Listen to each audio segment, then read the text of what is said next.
What's up, everybody? This is the Nowhere to Go But Up podcast, and I'm your host, Sean Dustin. I am talking to Tonyah Dee, who is a life coach and a master meditation teacher, as well as a registered dietitian, singer, songwriter, and author. She's a teacher. She's here to serve. She teaches a fresh way to find beauty in darkness and embrace brokenness as a path to a new life. She's developed techniques and practices for finding inner unity, wholeness, and power. Let's see. She's a specialist in anxiety disorders and the resulting addictions, especially food and body image. She's had a eating disorder herself, some substance abuse issues that are all resolved now, which I would imagine sparked the life-changing direction that she's in right now, and wanting to bring that to us and explain a little bit about her spirituality and how God fits into all of this in her life and her teachings. I'm a little, well, we'll talk about that. So anyways, if you're watching on any of the platforms, do me a favor and subscribe or like, share, do all those things. If you want to find any of my social media or ways to connect to the show or to support the show, you can go to the link tree right there, and it'll be available in the show notes in the description. If you have any questions for the show, you want to ask, anything you want, you have suggestions for a guest, you want to tell me that you like the show, you want to tell me that you don't like the show, you can do that at nowheretogobutupnow@gmail.com. And yeah, I think that's about it. And right after the intro, we will be right back with Tonyah Dee. Sean Dustin spent time in federal and state prison for drug trafficking and fraud. Upon release in 2006, he had nothing but the clothes on his back, a bag of mail, and legal paperwork. In 2010, he kicked a long-time methamphetamine habit and started the long climb back up the ladder of life. This is the Nowhere to Go But Up podcast. If you want transparency and authenticity, you're in the right place. This is the Nowhere to Go But Up podcast, and this is Sean Dustin.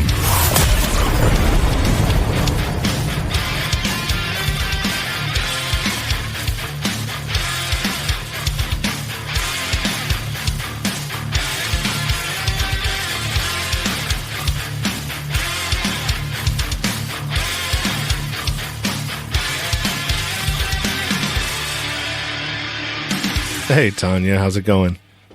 Hello, Sean. It's going great. Thanks. You're very welcome, and it's good to see you. I've been following you a little bit on social media, and as we were talking before, your Instagram, you just came back from a either week to 2 week stint down in Costa Rica. Yes, I did. I went to a retreat center for the last 2 weeks of Christmas, and I was able to take my life practice that I've been developing it for probably the last 10 years for sure, but it's a Christ-centered devotional chant practice that leads into a meditation and prayer practice. And I was able to present at this Deva Premal and Miten Gayatri Festival. It's a big chanting, ecstatic chant festival. And it was quite wonderful to be able to do that. Now, when you have all those people, because I know that there's a lot of power in prayer, especially in groups. Did you feel like? Could you feel the energy? Could you feel, like what was that like? So I started this being in groups like this because you can definitely feel the energy where two or more are gathered, where you have the same intention. And especially in these ecstatic chant or devotional chant gatherings where we're in big circles and we're singing songs, and the intention is to sing songs to God or whatever you want, whoever your God is. It's basically singing prayers of, peace and love and joy. And the vibration in the room actually starts to penetrate your body, because sound is a movement of energy, and it penetrates all the way to your heart, and you start vibrating, and it holds you. So it becomes almost easy to just sit in a meditative space too, because that vibrations of everyone is kind of holding you in place. So it's quite an experience, and feels like very cleansing and purifying to your heart. So everyone there ends up being in these great ecstatic moods. So it's fun to be around, even just the crowd before and afterwards, during. Yeah, it's great. Yeah, it sounds cool. I've thought about that, when people, especially in some of the times, that we find ourselves in right now, and some of the solutions to the problems. And I was always just thinking, well, if prayer is so powerful, and that's why they sometimes, I guess if you run around in the alternative media space like I do, and with some of the conspiracy theories, like the Super Bowls or big gatherings like that, they use those to harness energy from the crowd. And because if you see some of the occult symbolism that's within some of these shows, right, these halftime shows, and you see different things, hand symbols and gestures and stuff like that, they make sense that they would use all of that energy to try to harness it. Well, from the beginning of time, words are shown to be creative. So words are creative. So whether it's a chant, go rounds, right? That's a chant. It's words. Or you're sitting in a group of people and you're chanting. It's the same thing as like sitting in church and praying or singing hymns, right? So but you're kind of making it like the prayer is powerful. If you're tying those two together, it's so true, because if you use powerful words and you're praying them out, we can actually manifest a lot of our reality just through, I really believe in a prayer practice, a meditation and prayer practice. So yeah, there's a ton of power in being able to either chant, because it increases your vibration, your vibratory field gets expanded, or to use your words to say what you need and what you want. So I'm a big, big advocate of daily meditation and prayer. Well, actually, chant, meditation, and prayer. That's what I teach. Yeah, I need to get back to that, because I have a million different excuses why I don't do this. I'm kind of a procrastinator, so I push everything to the end, and then it's like, all right, well. So I'm trying to figure out different ways of what I need to incorporate. That'll help me to focus more, because I think I'm ADHD as well too, undiagnosed, but I felt like that was the right diagnosis, because that's why I liked meth so much, because it was, when I was an addict, it focused me and I could do, all kinds of stuff. I mean, I created all kinds of things that got me in trouble. So yeah, that's, anyways, so let's go back a little bit to you and your past, and some of the if you want to talk about that, some of the struggles you had with your eating disorder and some of the substance abuse things that you might have gotten yourself into due to anxiety, right? That was brought on from middle school. Yeah. So right, that's how I ended up having this practice, because it really started when I was 14. My mom left our family. She just up and left one day And that caused my dad to go in a weird reaction. And he just was out searching for another woman and found one right away. And my older brother was old enough, he was 16, to kind of just split. And I was left on my own. And then that same year, a lot of things happened in this 1 year. My mom leaves, my family falls apart, my godfather sexually abuses me. I got in a car accident where I flew out the windshield, broke my back, transferred schools. This all happened like within 1 year. And up until that time, my life was super stable, like really stable. So it went from like stable to very, very unstable. And all of a sudden forming these beliefs in my mind that I can't even trust my best people. Yeah. My mom, dad, my brother, and my godfather were like, they were my people, you know? So I developed, what I started to do is run. It was like Forrest Gump, you know, I'm going to run. That was my coping mechanism, was to move all the time. Well, that just ended up causing me to restrict in calories. So I started to become a restrictor, like anorexia. Then usually a rebound from anorexia is bulimia. And there's just a lot that happens with anxiety. It was the 70s. Marijuana was there, cocaine was there, experimenting with these things. But what really worked for me was moving. So I had what's technically called an exercise disorder, where I didn't want people would ask me, like, do you want to have lunch? And it keeps people away from being intimate. Like, no, I have to run during lunch. That's my plan. Mm-hmm. So, that's where it all started. But of course, I had no words for that.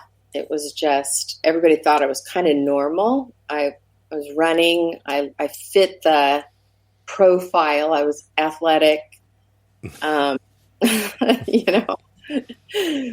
inside I was really out of control.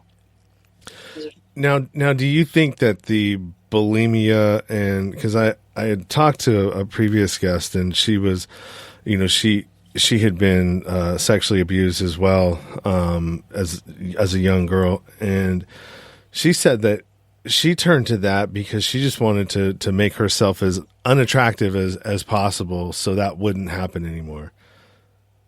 Well, I'd say, so I'm a registered dietitian. Mm-hmm. I became a registered dietitian to figure out my eating issues. And I specialized in body image and eating disorders. And everyone has their story of why they needed that thing to protect something inside of them. So I always tell people, like, your coping mechanisms shouldn't be looked at as something negative, because at the time it's protecting you. And if you still have coping mechanisms, you start to lean into them and say, like, oh, how are you protecting me here? What is still afraid in me that I'm not protecting in a healthier way?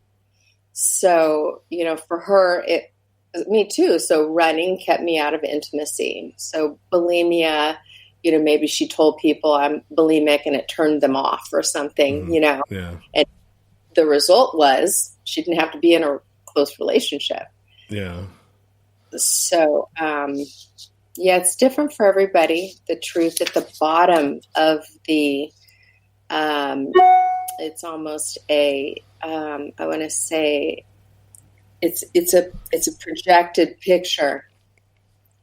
The food becomes the object of the need to protect something else. The food or the exercise or the coping mechanism, drugs, alcohol, whatever that is, it's a metaphor for what you really might need more of, or you're afraid of something. So it's different for everybody. Yeah, addictions suck, man. They're because I don't think that they don't like, for me, it didn't start out as that. It started out as fun, and then it became a habit, something that I would do all the time, and then it turned into an everyday thing, and then it turned into, okay, this is something that I need to get through my day and to get through my life, and it's, it's kind of crazy. And that's how, I used marijuana in that way. And, when I got sick with COVID, remember when we were supposed to have the first interview, we had to reschedule this. I stopped smoking because of the cough, right? And I started realizing, like, oh, you're doing it again. Even though it's not bad for you, but I see where it's becoming a cyclic thing. You know what I mean? And it's like, oh, because, whatever it is, from, doing a job that I don't like, and, well, this is the only way I can get through the suffering of this, and so it's been interesting not doing that anymore, and like how to navigate it. I guess you would say straight. Well, sobriety. Let's just use that word. I think it's an interesting word. It doesn't always mean abstinence to me. Like in the Bible, it says, be sober and conscious, be awake and alert. So if anything taking you out of being able to be conscious, awake, and alert too often or too much, then that's something to take a look at, because we need to be awake and conscious and alert so we can make the best decisions, right? Yeah. And be kind of in tune to maybe somebody else's intentions.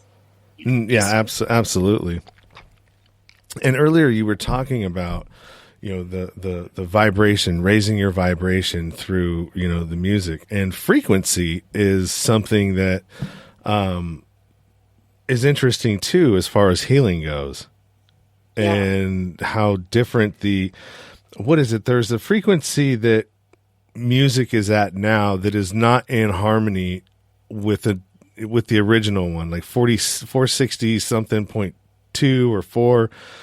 I don't know. I was reading something on it, and the frequency at which music is played now or recorded is not the frequency that is in harmony with everything. Well, I think you can get really caught up in like the hertz and all of that, instead of looking at the kind of bigger picture. Like, music is the fastest way to raise your vibration. So especially if it's music that has a slower beat and it has kind of a breath pattern where to calm your nervous system, it's a breath pattern of kind of like in 5 beats, out 5 beats. So all these people who are making mantras and devotional chant, like the music I make, I intentionally have inhale, you're going to inhale 5 and you're going to sing out for about 5 beats. So in general, if you can find music that really it speaks to you, well, turn it on when you're feeling low, and afterwards, after singing to it or dancing to it, you're going to feel better, because just music sound is the fastest way to raise our vibration. Then if you want to experiment with something very interesting, you can actually try chanting, or what's called a mantra practice. A lot of yogas now use mantra. I'm a certified Kundalini yoga teacher, and in that yoga, one of the steps is using mantra, and it's basically just singing these prayers that kind of go like deep breath in and then this long vowel sound out, and this really has this each sound has a different frequency, and it hits your body in different areas, and it starts to raise your vibration. So there's a lot of ways you can use sound or music to raise your vibration. So there's healing, sound bowls, singing, the tuning forks. There's a bunch of different ways, becoming more and more popular, to use sound as a healing modality And the best thing about it is when you try it, your body is what you're experimenting with. You feel the difference. You feel, and you go like, oh, that works. And then you can always return to that one modality that works for you. So chanting just happens to really work for me. I chant every single morning, and I start my day off feeling really kind of in a higher vibration. Well, what's a day, like a typical day for you, right? As far as like eating and, like from the time you wake up to, what's your rituals? What do you what's a day like for you? Now, I've been at this for a while. This was not who I was at 26. Mm-hmm. I'm mid 50s now. So I've been practicing all these things for a while. So one thing I definitely recommend for people to do is really try to get into routines. It's really recommended for people in recovery to create your routine. Mm-hmm. Whatever your routine looks like for you. Right. So, for me, I like to eat. So intermittent fasting would never work for me because it makes me feel like an anorexic and deprived. I'm like, no thanks. I like 3 meals and 3 snacks. So, my routine is I get up pretty early in the morning. I like to get up before the sun's completely out. I hit the coffee machine. Got a nice coffee. I like something good first thing in the morning, coffee or tea, and I take it to my meditation space. So I have a designated what I call God spot in my house, and I have in my meditation space, I have my singing bowls, candle, incense, my phone, and a Bluetooth speaker. So I hit my meditation space. I sing first. So I chant for 10, 15, 20 minutes. If I'm really, really off, I like to chant longer. If I'm not so off, I can chant less time. Then I go into a meditation practice because the chanting puts you in the place. Meditation becomes easier. Then after I meditate, then I go into a prayer, pretty like an 8-step prayer that I kind of do like every morning. And that's how I start my morning every morning. And then I go, take a shower. I have breakfast. I like having breakfast. Something healthy. I like chopped fruit, oatmeal, toast, something, that I like. So I'm trying to encourage people, eat food that you like. Don't deprive yourself. Just fit it in. Then if I'm hungry, I have a snack. I have lunch. I'm hungry, I have a snack. I have dinner.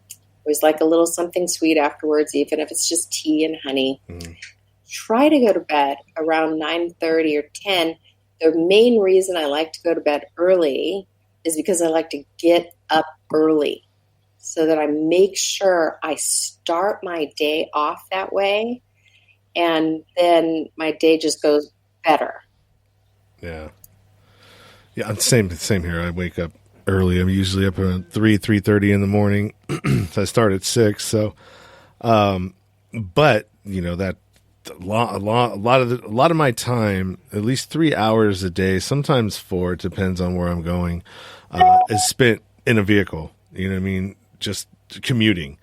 And so I'm trying to figure out something that I can do in that time. All right, well, maybe I should start doing some, Instagram lives from, driving to try to, just something so it's not wasting 3 hours. Wow. Yeah. Well, you can give some chanting a try. It's kind of a funny thing, driving and chanting, because you can get a little bit blissed out. And then, I would try that for one thing. Some chanting, you don't have to do it for the whole 3 hours, but, it's interesting how you said you get up at 3:30 in the morning, because that's like a natural yogi. Yogis, gurus, yogis, I've met quite a few of them. They get up at what's called the Amrit Vela, which is at 3:30 in the morning. It's when the energy is the purest, and so they like to get up that early and chant and meditate because they feel like the vibration's the highest at that time in the morning. So you're like actually a natural yogi. Interesting. I am a morning day person because that's when my energy is the best. That's when, like, if I'm going to be on somebody's show, I always schedule it early in the morning versus later on, because the later it gets, my energy goes down, and so does my attitude. That's good. Yeah, right. I try to do stuff like that. What else was I going to ask you a question. So, let's talk a little bit about the difference between spirituality and organized religion. And the reason why I say that is because when I'd gotten the request to come on the show, I immediately, the first time I looked at it, I glanced off of it, and I saw God, Christ, and these words that were trigger words for me, and I'm like, well, no, I don't know if I want to talk about God or religion, Christ on this show. I'm not a fan of organized religion. Spirituality is completely different. It's not the same thing. And, everybody, like you said, uses something different. For me, I don't use God because it means something different to me that turns me off.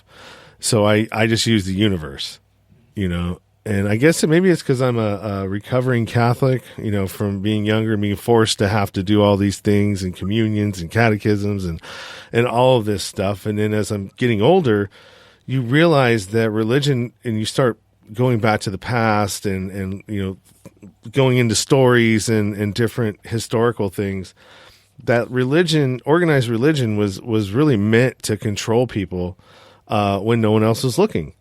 You know what I mean? And they're fear-based, especially Catholic. It's, fear and guilt. That's how we're going to get you, and that's how we're going to control you. And, anytime that man or woman, humans touch things, they corrupt them.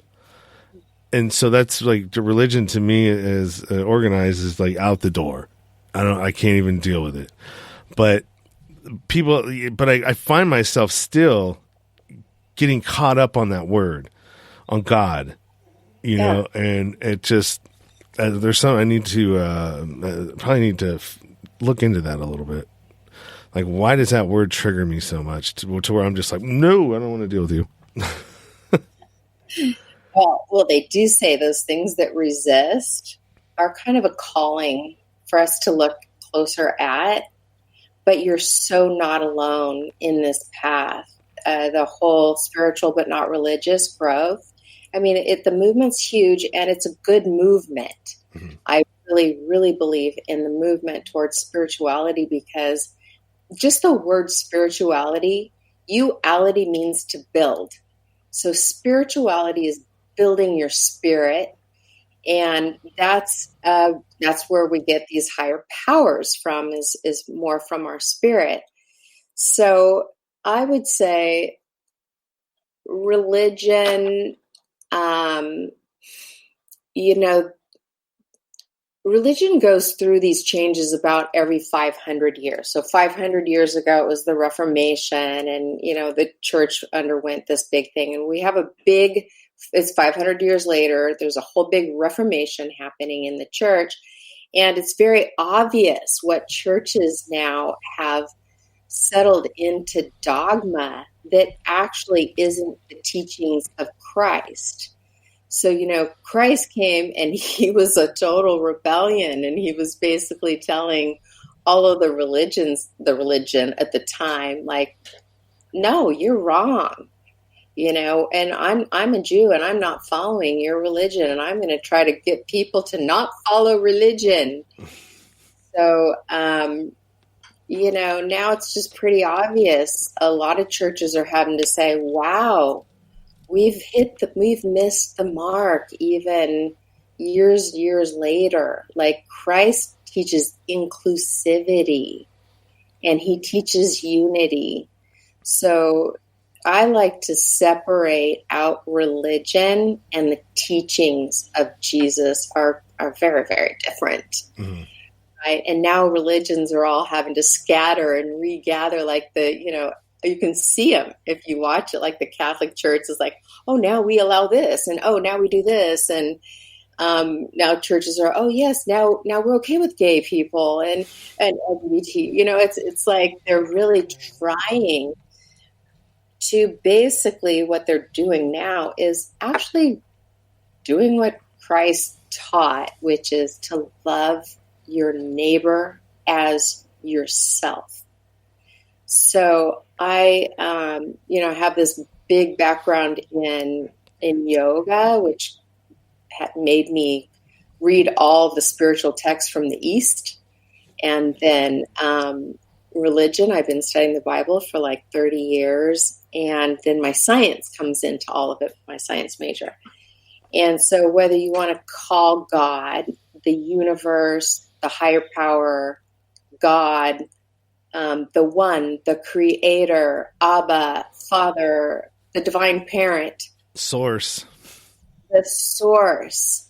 The truth is this source, love. It says in the Bible, God is spirit and God is love. This source lives in our heart. So this is the most important thing for everyone to learn. Doesn't matter what you call it, because God is undescribable. This source, this force, this electromagnetic current is in our own heart. So, and that's what the Bible teaches, that Christ will make his home in your heart as you believe and trust. So if you believe that you've got this spirit in your heart, that's the higher power. And you can start functioning from that place. Your life becomes pretty interesting, for one thing, and very powerful, very powerful. So completely understand your path. Yeah, that's good to hear that I'm not alone, that there are people out there that feel the same way. John, I wanted to say one thing about that question, because, I also watched your podcasts and was catching up on, some of the main things you talk about. And a couple of them really actually intersect with what we were just talking about. And that's authenticity. This word you have, and I love the word authenticity or transparency. Mm-hmm. You see, you're very authentic. And one of the things that I teach is, where do we find our authenticity? And I think we find it in our heart. Like, that's where spirituality is building spirit. Spirit is in our heart. And that's where we'll find our authentic path and often our own truth. And our truth is what makes us authentic. Right? No, absolutely. And, a huge reason for that, and why I emphasize that, is that I was the complete opposite for a long time. Lied about a lot of stuff, was always, scheming, trying to angle my way into, whatever it is, whether it was, somebody's pants, someone's wallet, whatever it was, there was always an angle there. And I was never it definitely wasn't transparent. And it's, when you're in that space, it's really easy to lie, to get caught up in that stuff. And I just felt like it was really important that by being open and honest and about who I am and who I was and what I'm doing, it holds me accountable, because it's really hard to, I can't game you if you already know what my game is. Yeah. Does that make sense? Yeah. Well, not only that, when you share your truth, like who you are, is part of a prayer practice, as you know, like confession. Mm-hmm. Right? Confession, I just like to call it admitting, because sin has a weird word. I mean, connotation, right? Sin.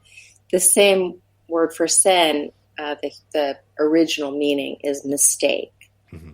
So we all make mistakes. And so confession of sins means admitting our mistakes. Right? Well, we all make mistakes. So if we can't actually admit that we make mistakes, Mm-hmm. it makes us less human. And we want to be able to have relationships. So to have a relationship, like, say, with God or your higher power, the source that might come in and help you, the force, that there is a field out there that actually wants to help. When we admit our mistakes, then the force knows how to help us, or another person, or it makes us more relatable. So, like, even the whole path to recovery, there's this whole, you have to go through this period of admitting all your mistakes. Mm-hmm. And it feels good. It actually is so hard at the beginning. Yeah. And then the more you're like, oh yeah, I admit it. And then somebody goes like, oh yeah, me too. Make that mistake too. And then all of a sudden you have this connection, right? So, Yeah. and you're authentic, then they can be authentic.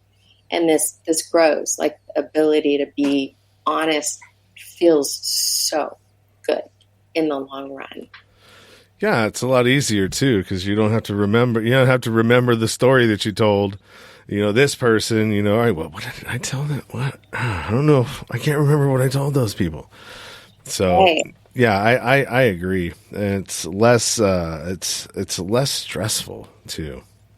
Yeah, because all that energy that used to go to creating the lie, making up the lie, covering the lie, maybe even trying to live the lie, now you're just free to create a new life and create, like, all that energy goes to, like, get better habits, healthier habits, and better relationships. And so you have a lot more creative energy. Like, I'm going to create this podcast. Yeah, that makes sense. Yeah. Let's see. You have a book, not published yet, right? Yeah. Or you're working on getting it published? Yeah, we're right at the very end. I've been working on it for about 8 years. It's definitely turning out to be my journey, like how I went from anxiety that created quite a few different addictions, eating issues, then the substance issues, then the codependency issues, into how did I create, like, a daily meditation practice, a daily meditation and prayer practice, which is the 11th step in the 12 steps, is to have a meditation and prayer practice, which I think if they were to move that step a little bit down, like earlier, it would make going through all the rest of the steps easier. So do you think earlier would set the tone at the beginning of your day? Because if you're doing this in the beginning, then you're literally setting up a road and a path of thinking and thought. Yeah, well, And intention. if it's earlier in your day, then technically what the Bible promises is God's grace will be in your life. So if you connect to that higher power every day and you confess where you're struggling, then you're going to have more grace and help in your life. So yeah, if you do that practice early in your day, then your day goes better. And I know that. That's why I have to do it every day. My day just goes a lot better. There's a lot more synchronicity. I'm just more clear. Like, maybe I wake up in the morning and I'm actually sad and I didn't even know it. And I get the tears out, like, really early in the morning. And then I go through my day. I'm like, oh, I'm good. I'm kind of cleansed, or I'm angry, get it out. Or like when you're doing a recovery program, like if you can learn to meditate and pray just a little bit earlier, it makes things like better. Mm-hmm. They saved that for the 11th step. And basically the promise is if you have a meditation prayer practice, you're going to have a spiritual awakening. That's the 12th step. So basically what happened is I got to the point where my anxiety was uncontrollable after a divorce. I went through a divorce. My anxiety went through the roof. It was probably because I never really addressed it when I was younger. Mm-hmm. And all of the books say, well, you have to learn to meditate if you're anxious. And I was like, what?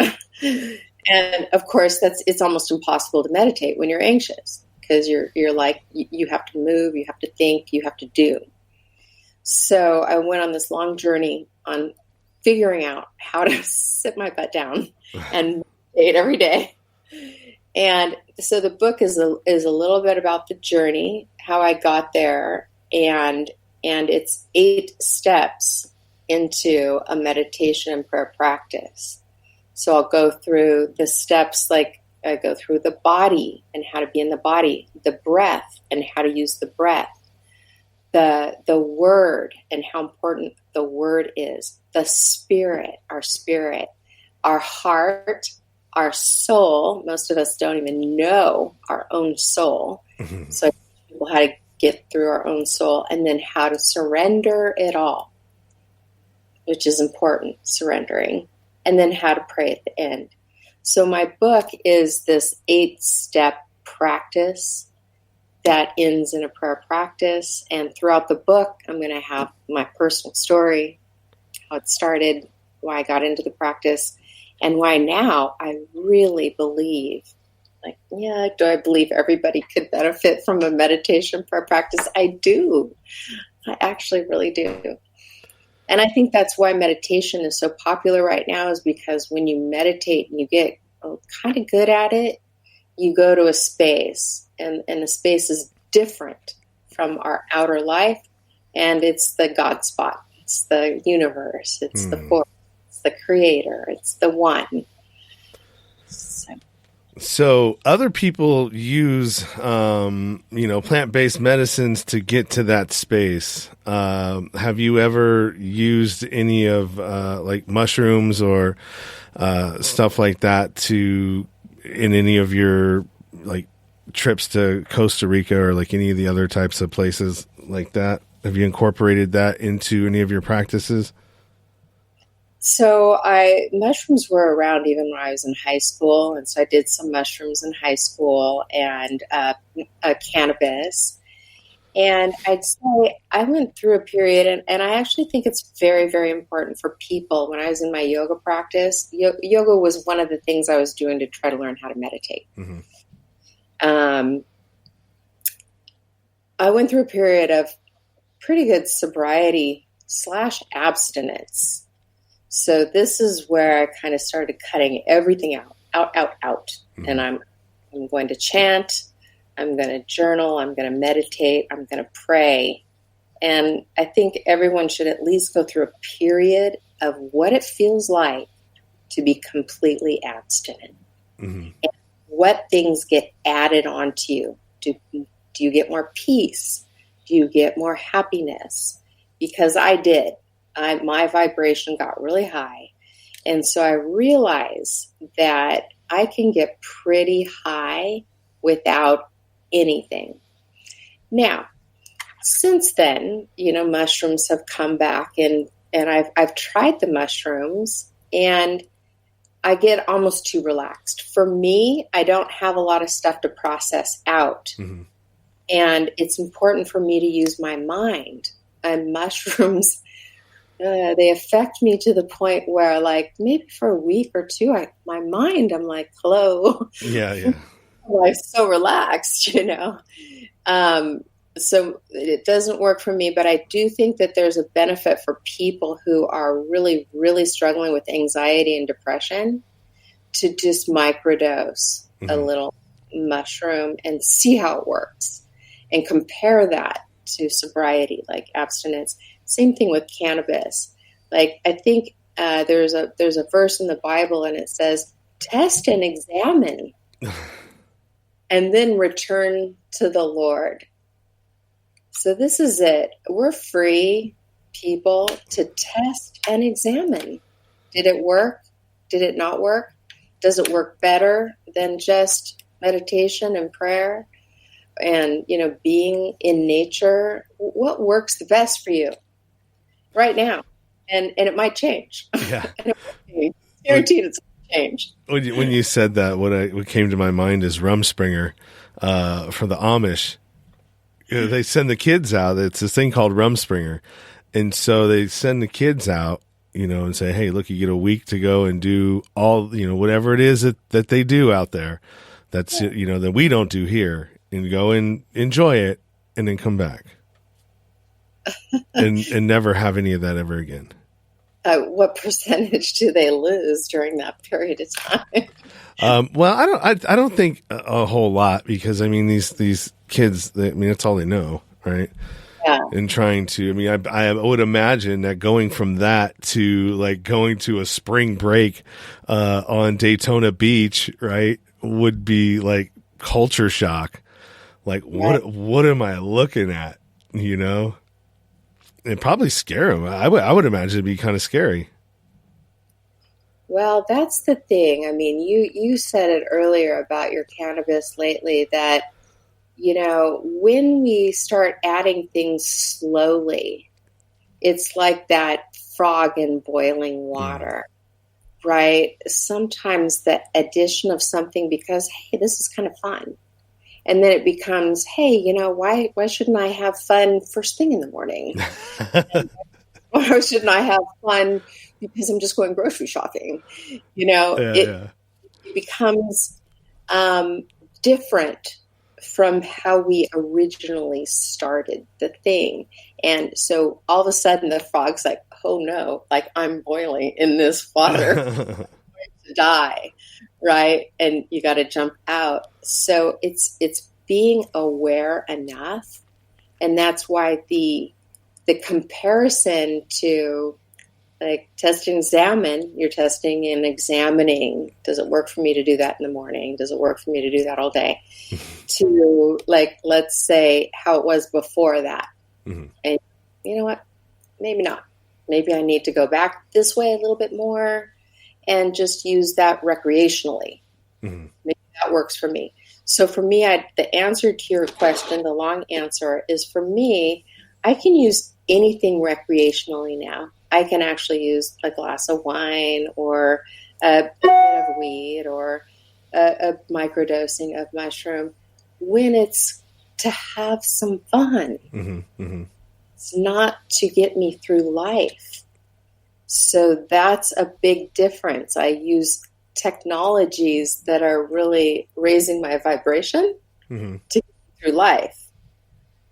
And then if I'm super happy and I'm at a festival, then, or something like that, you know, it's a Sunday afternoon. It's really beautiful outside.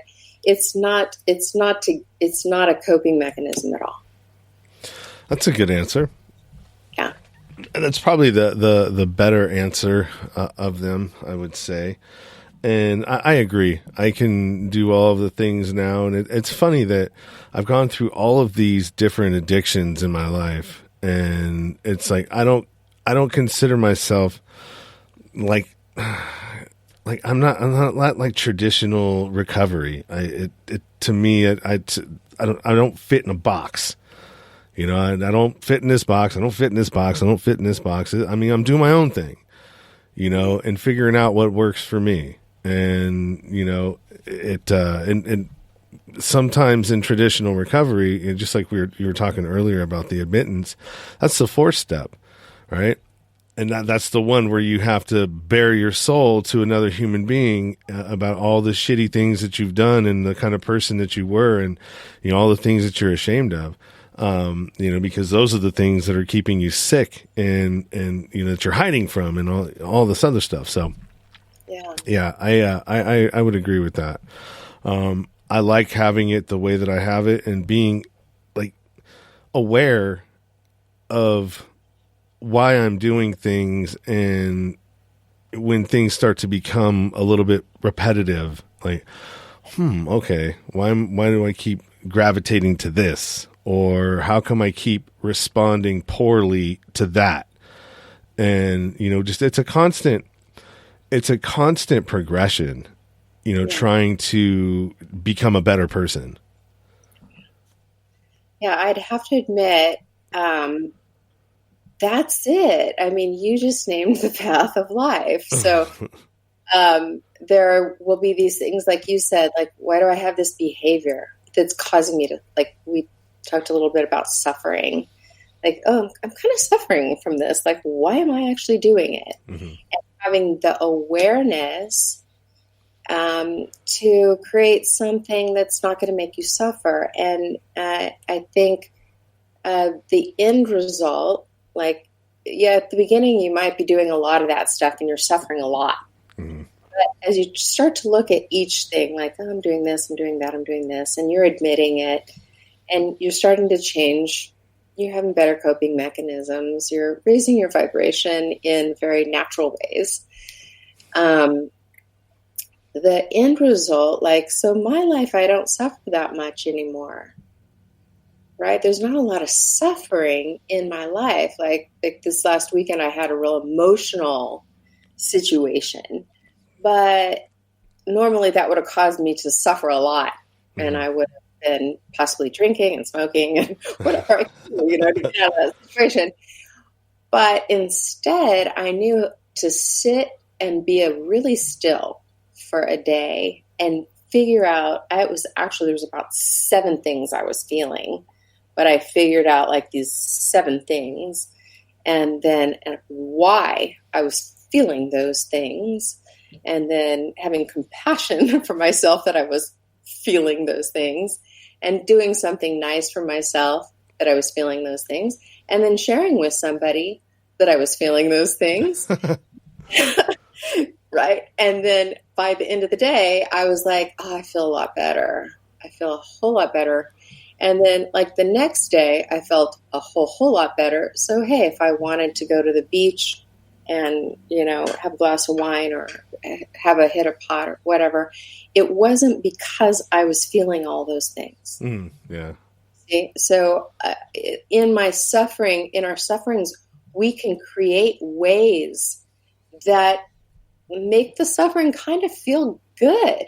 Like, all right, I'm here to learn some lessons today from this suffering and get some clarity.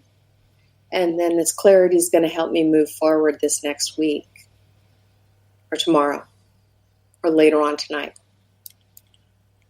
So, like you had mentioned, I don't fit in a box. I don't fit in a box. I loved when you were saying that. Like, I don't fit in the religion box. I don't fit in the recovery box. I don't fit. That's authenticity. You can go to religion and find out what parts of religion you do fit into and which kind of vibe with you. I like to go and sing at church. And they give out free donuts, I like that. And in recovery, like, which pieces really work for you. The abstinence might not work for you. You might get to the point where, hey, I can do this thing because it's not creating suffering in my life. Mm-hmm. So I think we all have to do that in every area of our lives. No one fits in a box. No one. And we're not meant to. We're meant to have an authentic path so that we're all really interesting to each other. And we all have something different that we can serve. Absolutely. And I think that we all inherently, want the same things. Yep. I mean, for the most part, if you've got kids, of course you want your kids to be safe and healthy and happy and prosperous and, moving forward in life. And, so as a parent, you hope that you're doing your best job to raise your kids in a way that's going to make them, healthy, happy, and prosperous human beings as they get older and move through life. And it doesn't veer a whole lot in between that. The basics that people want are pretty much the same. Yeah, because listen to what you just said. You want that for your kid, but guess what? You want those same things. Mm-hmm. You want to be healthy, happy, prosperous, have a good life. We all want that. We all want inner peace. We all want a certain, power over our lives. We all want, joy and kindness. We do. Yep. And I think we're moving a lot closer to it than it's being made out to feel. When if you're plugged into the mainstream narrative and you're watching the trauma box, and as you're being abused by the mainstream media, but when you look outside and you talk to people, and you start to realize that more people are waking up to like, hey man, I just want to be happy. And this over here is just not making me happy. And I don't understand what's going on over here. And that's making me question even more things. And, we're in this period of awakening, I believe. Yeah, absolutely. But I think we do realize there's evil in the world and there's good.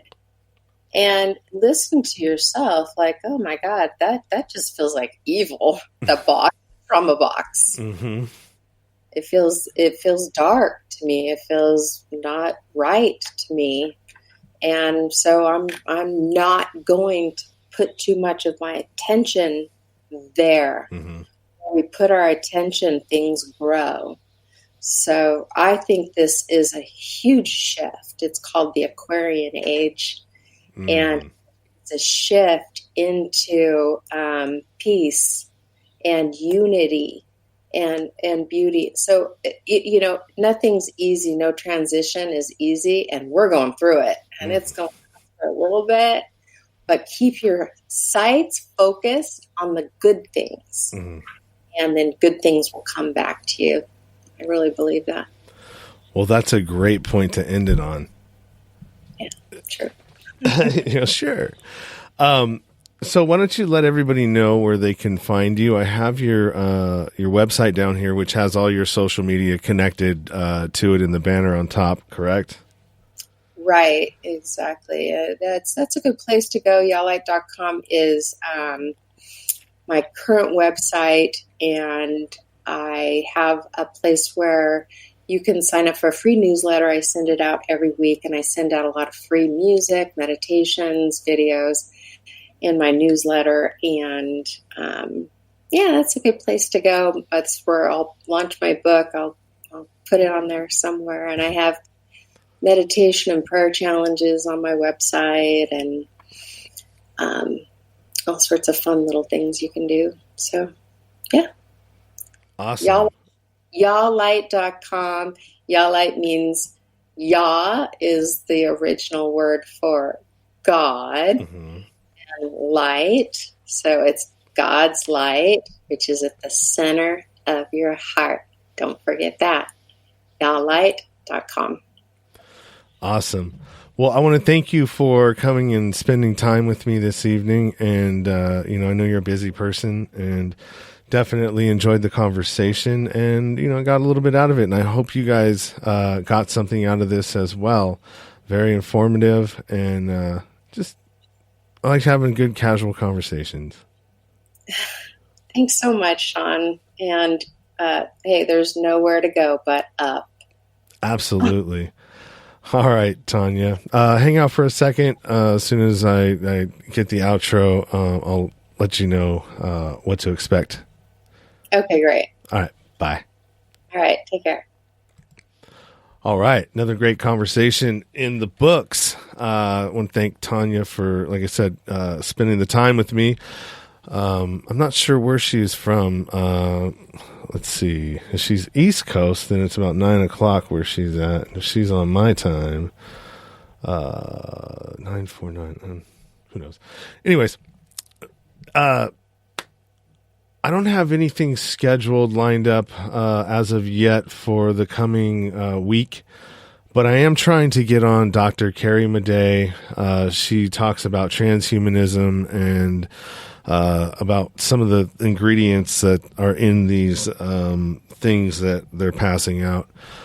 And then also, too, I'm working on getting Mickey Willis from Plandemic. So the Plandemic series that came out, and I think he's got a third part to that series coming out in the summer. So plandemicseries.com. If you go there, you can see all of his work, and I'm planning on trying to get him on here soon to promote his movie. So until next time, keep it 100, stay true to yourself. Everything else is just noise. You've been listening to the Nowhere to Go But Up podcast. Sean is a single dad, a union blue-collar guy, and he spent time in federal and state prison for drug trafficking and fraud. When he was released from prison in 2006, all he had was the clothes on his back, a bag of mail, and some paperwork. Since then, he's turned his life around and shares the struggles and successes on this podcast. We hope you enjoyed the show, and we hope you were moved. To connect to the show, book a guest spot. For merch, Patreon, PayPal, and social media links, go to linktr.ee/nowhere to go but up. On Instagram at Nowhere to Go But Up Now. On Twitter at But Up Now. On the YouTube channel at Nowhere to Go But Up Podcast. See you next time.